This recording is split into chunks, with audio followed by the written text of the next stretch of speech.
Mula po sa bumubuo ng International Theatre Institute Philippine Center bilang kanilang Secretary General, ng National Commission for Culture and the Arts, National Committee on Dramatic Arts bilang isa sa mga Executive Council member, founder at Artistic Director ng Tanghalang Banyo Incorporated at Artistic Director ng Teatro Buti.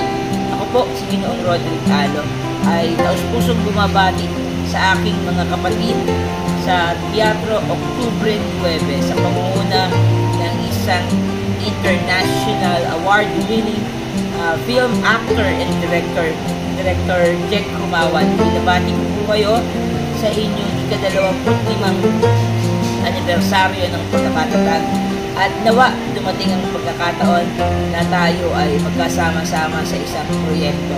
Muli po, patuloy po tayong lumika, maglingkod, padayon. Maraming salamat po.